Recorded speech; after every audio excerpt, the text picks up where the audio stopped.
internet grave robbers, I'm Alexa, the resident ooky spooky girly, and today is a day where I get to talk about a pastime of mine, which is super duper fun for me. I tend to enjoy a good walk in the evening, and happen to live nearby a lovely old graveyard, which more often than not tends to be the setting for my evening strolls. It's safe, and honestly it is so calming. Granted, I don't pay enough attention to the stones to read all of them, but maybe I will after today. Alright, before I forget, welcome to the top 5 terrifying messages found on tombstones. Number 5, pressed to death. Okay, on their own, the words may not completely strike fear, but bear with me a moment here while I explain before you click off. I find historical context tends to help quite a bit, especially since those who ignore history are doomed to repeat it. So the Salem witch trials in the early 1690s were responsible for the deaths of around 20 folks, mostly by the way of the rope necklace or drowning, but this is a unique situation. Giles Corey received a more painful death by pressing on the weights of stones, and his last words were, "More weight." Look, I love a spiteful last couple of words against ignorant folks, so I'm already Team Giles in this story. I'm gonna have to mentally remind myself though that I'm not talking about Buffy before I get confused. Trust me, it happens easily. So before Giles was accused of witchcraft, his wife Martha Corey was also accused, which is pretty par for the course at the time. She was a woman dedicated to the church and not aware of the level of paranoia, and denied calmly in such a way that the judges misunderstood her gesture for that of someone who has an evil plan that is successful so far. If anyone is unaware, back in the days of the trials, you could be accused of being a witch for simply looking at someone the wrong way. And the trials and torment were designed in a way that even if you were,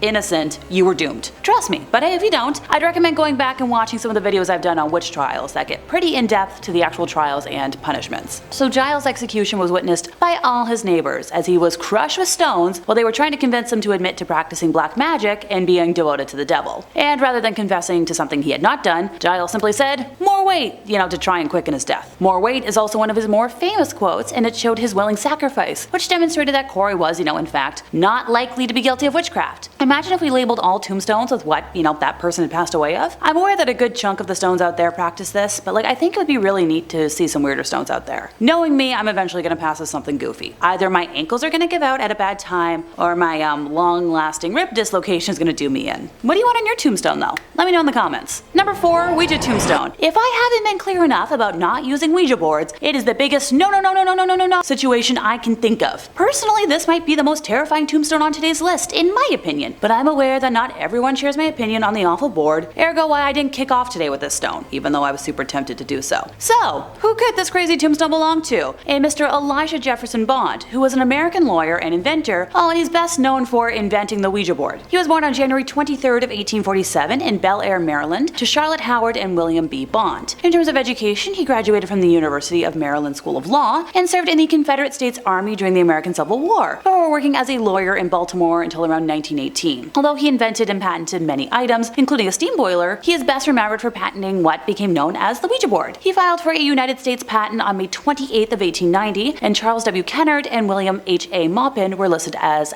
assignees. The patent was granted on February 3rd of 1891, and Bond eventually sold the U.S. distribution rights for the board to the Kennard Novelty Company, who went on to print the board until Parker Brothers took over that company in 1996. Nowadays, Hasbro is responsible for still manufacturing. Wow, that's not how I say that. Nowadays, Hasbro is responsible for still manufacturing and distributing the board to the public. I have many bones to pick with Hasbro, but that would probably be the main one. I'll also never forgive them for what they did with the Disney Princess doll line. Well, they briefly held the licensing. It was just a sad time in doll collector history. Pardon me, I got a little sidetracked there. Elijah Bond's tombstone is cryptic in the sense that it can theoretically relay different messages to different people, or contact demons and cause havoc. Also, the Ouija board wasn't there from the get-go. Elijah was actually originally buried in an unmarked grave. He passed away in 1921, but it wasn't until 2007 that a man named Robert Murch discovered the exact location of his grave. After that, funds were raised to erect a tombstone that memorialized his achievement. While it's a fitting tribute and all, I feel like a large, planchette situation might have been less dangerous. Over the years, many small planchettes have been found near the stone, and that's just a little too tempting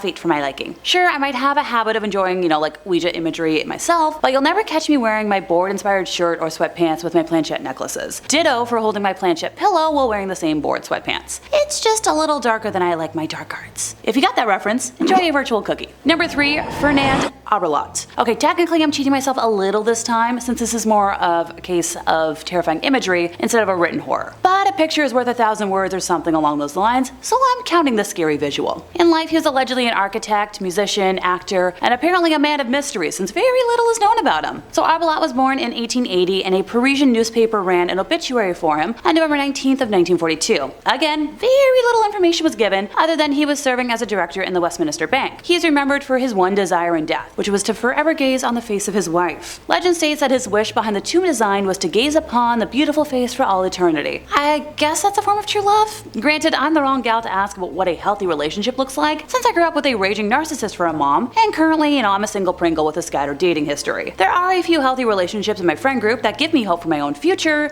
but I'm still very much a cynic when it comes to observing relationships. So the tomb in question depicts a man lying on his back, holding up a disembodied head, and gazing into its cold stone eyes. The grave monument was designed by Belgian sculptor Adolphe Wansart and constructed in 1946, which was 4 years after the original passing. The epitaph on the grave reads, "Il fera à merveille de beaux voyages qu'il aimait jusqu'au bout de la vie." Or, in English, they marveled at the beauty of the journey that brought them to the end of life. With Canadian French being my second language, I often forget that I should say French quotes in English as well, for clarification's sake, or in case I mess up Parisian French. So Arbelot died in Paris, France during the German Nazi occupation. Sadly, the interwebs don't like when I say the real word, so bear with my thesaurus on that one. One story is that he actually killed his wife and then took his own life, but it's not confirmed. Once again, there are very few records currently available to indicate what he achieved in life, including the name of his wife or her place of burial. If you want to visit this work of art yourself, it can be found while wandering the grounds of Père Lachaise in Paris. It is, after all, one of the most famous cemeteries in the entire world, and it's strongly linked to death. Père Lachaise is known for its great beauty and the incredible demand for its few burial spaces. It's also the largest cemetery in Paris, at 44 hectares or 110 acres. With more than 3.5 million visitors annually, it is the most visited necropolis in the world. It is located in the 20th arrondissement and was the first garden cemetery, as well as the first municipal cemetery in Paris. It is also the site of 3 World War I memorials. The cemetery is, by the way, located on the Boulevard de Ménilmontant. Number 2, Mona Herald Vanni.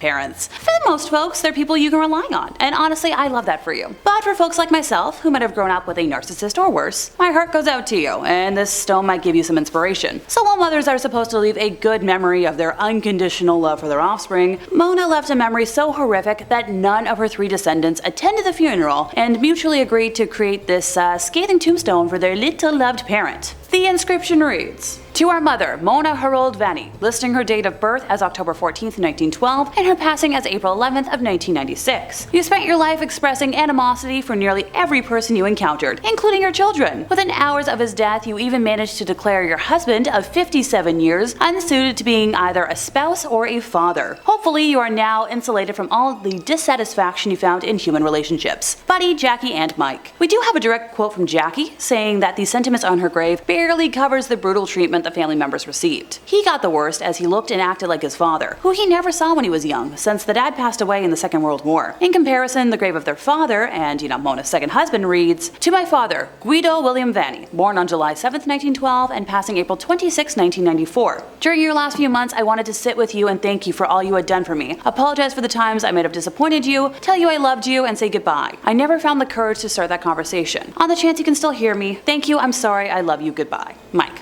Honestly, this is giving me ideas for when my parents eventually leave this mortal world. To my mom, I hope you find life without making yourself and everyone around you miserable, since that's the main reason I cut you out of my life. Dear Dad, I love you and I truly hope you find the love you deserve that isn't with her. Okay, moving on before I tear up. Number 1, Lilly Gray.